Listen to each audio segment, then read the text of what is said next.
In the last video, we put together this HP Z240 workstation build with an i5 6500, 16GB of DDR4, and a 1TB NVMe drive. After extensive testing, it became clear that while stepping up to the GTX 1070 brought us slightly above our $200 budget, it really was the ideal GPU to provide us the best performance per dollar.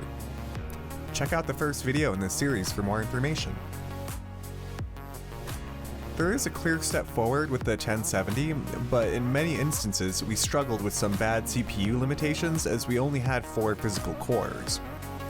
That's why it's worth looking into the i7 6700.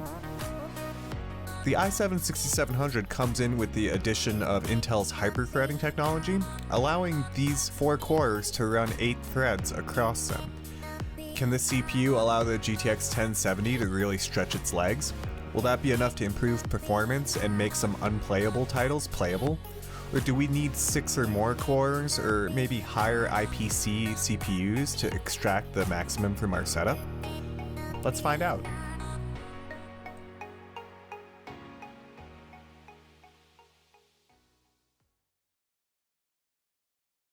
So first up we have Raceroom, again on the high preset. You can see here that it doesn't look like there's that much of a difference. I would say that the averages and the 1% and 0.1% lows are within the margin of error for the benchmarking rounds, as these are different runs that we're doing.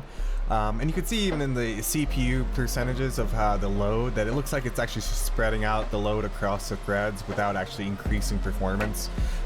With the fact that Raceroom is running on DirectX 9, I think that's really the biggest limitation, is I think it doesn't scale well with more cores or more threads. We'll have to see if maybe a 6-core or an 8-core CPU might help this, or if we just need a more modern CPU with more capabilities. But the i7 doesn't seem to make a difference if you're looking to play Raceroom, so something to note. At least on a at this resolution. We may need to test with higher resolutions to see how that goes, but that'll be something we'll look into in the future.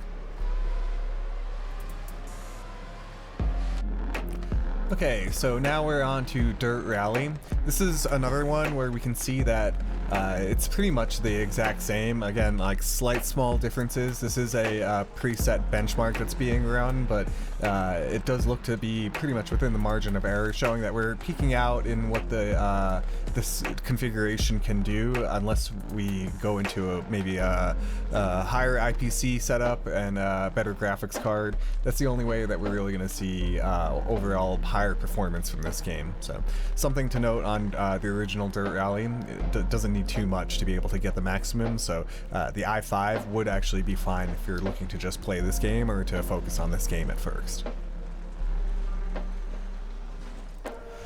So now on to F123 on the medium preset. You can see here that the average frame rate did increase with the i7, but the 1% and 0.1% lows are pretty much within the same area. We actually see slightly lower on the i7, but that just could be from the that instance of the benchmark being run and how that benchmark played out.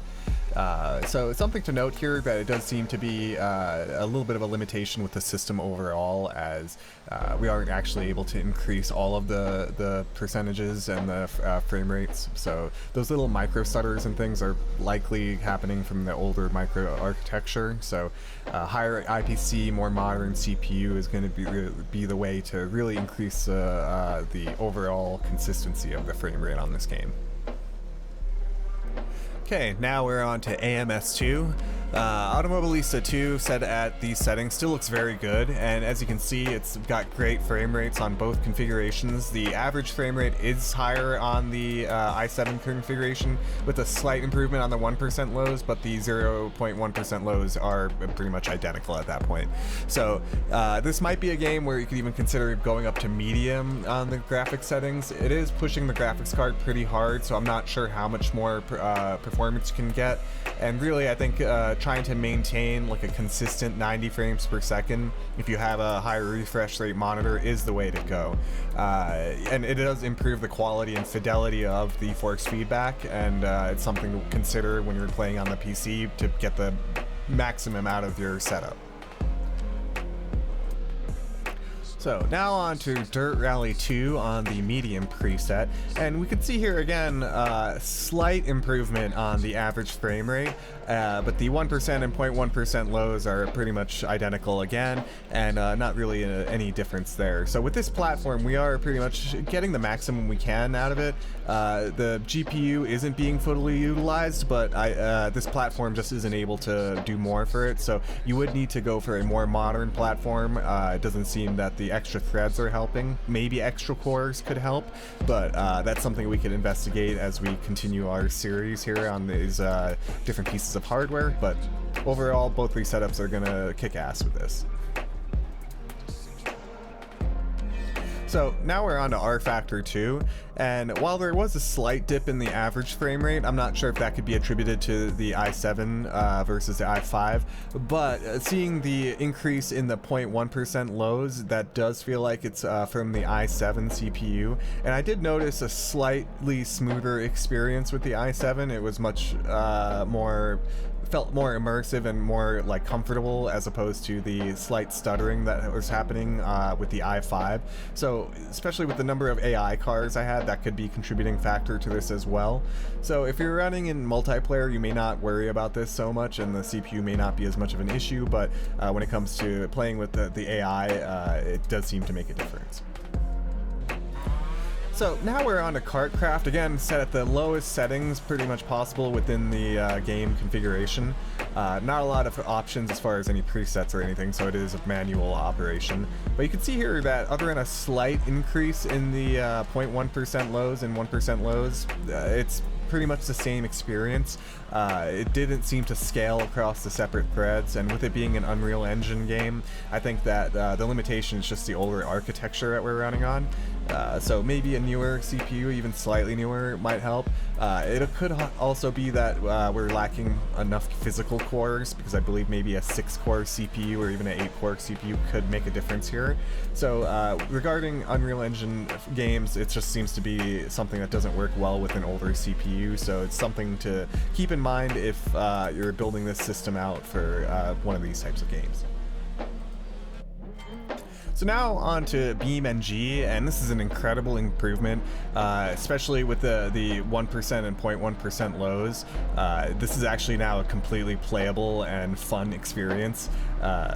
I'm really surprised to see how much it's actually improved. You could see a very smooth frame time graph on the left versus the spiky, stuttery mess that's happening on the right-hand side with the i5 6500. So the i7 with the hyperthreading is really running well on the BeamNG platform, and yeah, it seems to be very well optimized. So it's something that the developers with the BeamNG game have done a great job with, and can't applaud them enough for how well it runs on this system. So much so that even after this win that I had, I was just like, let me try again, and I decided to play some more because it was just very fun and really enjoyable experience.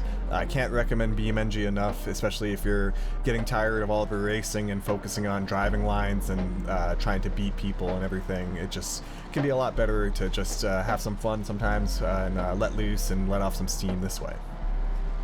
I also just realized that this game really gives, sometimes with these types of chase vibes and things, Need for Speed, like old school Need for Speed Hot Pursuit.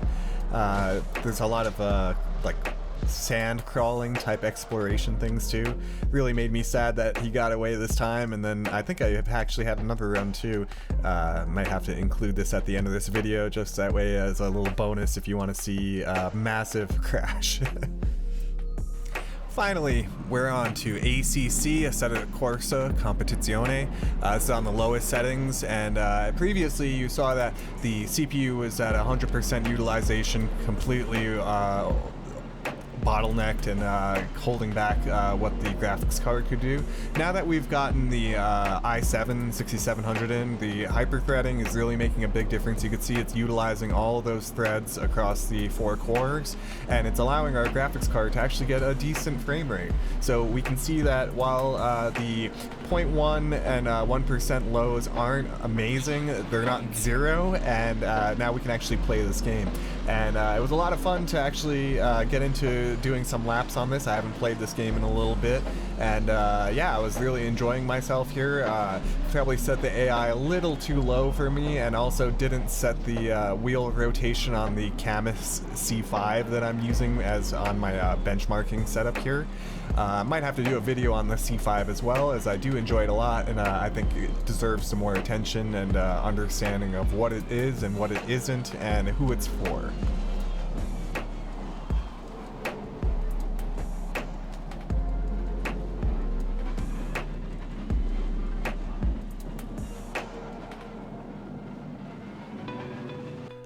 I'm really impressed with what we've been able to accomplish with this HP Z240 workstation. It's a really great platform for building out a budget sim racing PC. As we can see here with the i7-6700, we were able to get very good performance on all of the titles tested, other than KartCraft, but that could just as much be due to lack of optimizations by the developers. But overall, with the GTX 1070, this is a really balanced setup, and I think will really work well for anyone looking to get started with PC sim racing on a budget. So feel free to try this out if you're looking to get started, and also drop any comments down below if you have any questions, or if you'd like me to test out any other particular hardware configurations that you'd like to see on the channel next. I have a few different ideas, and I'd love to hear from you. For my next video, I'll be going over the Intel Arc A750 and seeing how that performs in the sim racing titles that I've been testing. I'm really curious to see how well Intel's been able to optimize this graphics card, as it's a great price for what it offers as far as hardware goes, but as we often see the cases with computer hardware, is that the software can be a limiting factor. So my hope is that we can get some really great performance and great value out of this card, and I'll be running my full test suite to get that information out as soon as possible. So stay tuned, subscribe, and follow me, and do all the YouTube things to see what happens up next.